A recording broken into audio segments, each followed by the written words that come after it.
At the age of 16, I sued the government. I was the lead litigant in the Sharma and Minister for the Environment class action, which took the then Environment Minister, Susan Lee, to court, arguing that she owed and was breaching a duty of care to young people to protect us from the impacts of climate change. On first instance, we won and changed climate law. But then Susan Lee appealed, and before a higher court, our case was overturned. Now, I promise I'm not saying this for clout, but to make sure that everyone here knows that I know what I'm talking about. After all, these are big kid conversations in which young people, like us, are constantly told that we have no place. On one hand, we're urged to be the change we want to see in the world, but when it comes to advocacy, we're put in a box. There are firm limits on what we can and can't say. We can't be too radical. We must focus on individual responsibility, and no matter what we say, it cannot challenge those in power. Let them talk about emissions reductions and fossil fuels while we talk about shorter showers and plastic straws. Let them make the big decisions for the world while we keep our heads down. We're put in a box.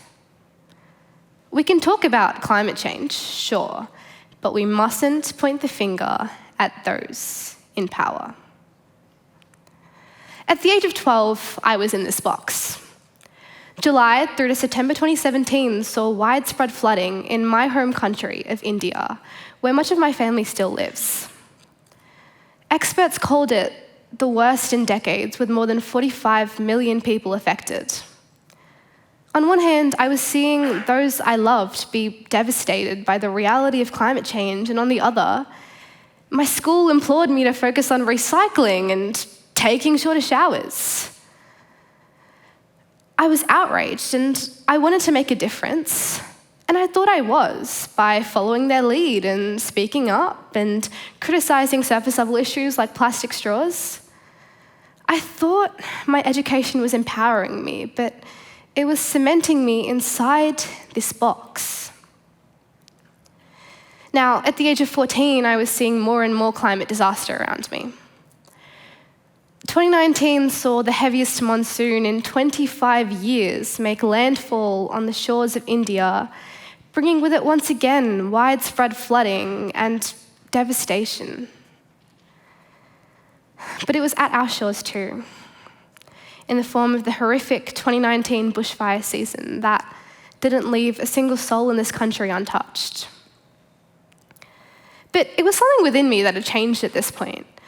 I'd been watching YouTube videos, documentaries, I'd been surrounding myself with like-minded people, and I'd begun to hear about climate wreckers such as Woodside, Rio Tinto, Santos, the fossil fuel donors that every day overtly influence our politicians to do their bidding, day in, day out.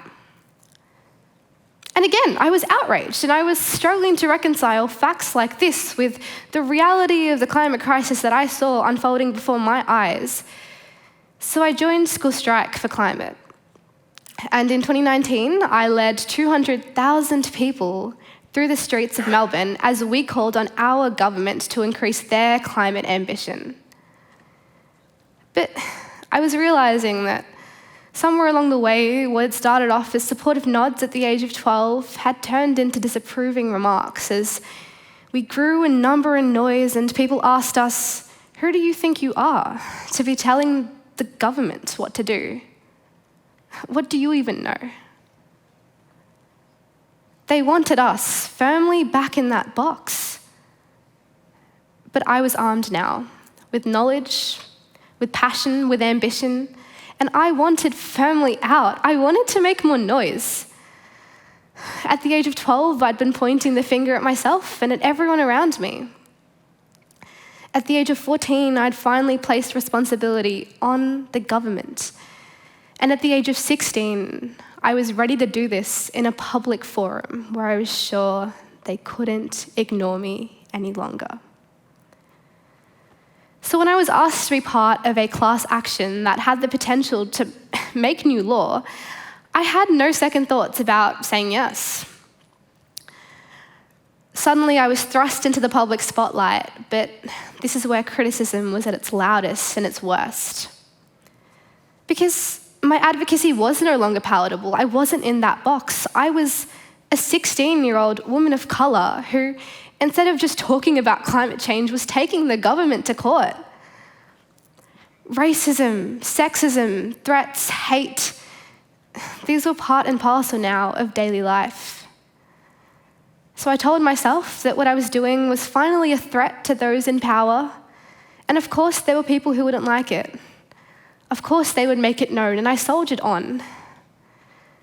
But I can't lie, it was devastating to realise that in a group of 8 plaintiffs who had sued the government together, there was only one towards whom hate and vitriol to this extent was being directed.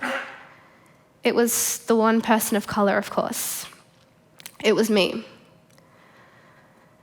People were outraged as is because of what we were doing, but they were more outraged because of who I was. It was my identity itself that was the challenge. That was the box. I've realised now that breaking out of this box as a young woman of colour brings with it criticism, sure, but it also brings impact. Because for the first time, people were watching as I talked about the hypocrisy of a government that even now pretends to care about the climate crisis while funneling through fossil fuel approvals regardless. People were listening as I talked about the disproportionate impacts of the climate crisis on frontline communities like my own in India, those who were and are being hit first and worst with the least resources to rebuild. And even though the federal court overturned our case on appeal, the climate science that we put to the court on both instances was accepted. It'll now form the basis for more cases like mine. I went from a 12-year-old who thought that if we all just turned off the tap while brushing our teeth, then we could all save the environment together. I stand before you now, a 19-year-old who knows that if we are to have any sort of concrete impact, then our attention must be focused on those in power and that we cannot keep living in this box. The world is going to tell us that we're young, that we're idealistic, that we're naive.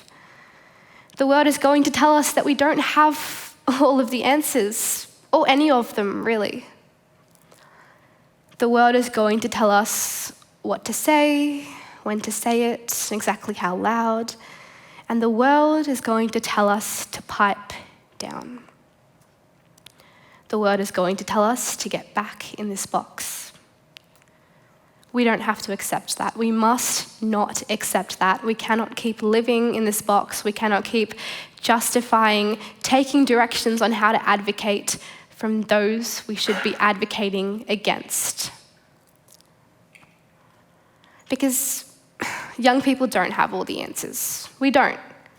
We don't know everything. But the one thing we do have is skin in the game. We have stakes in this conversation. This is our future.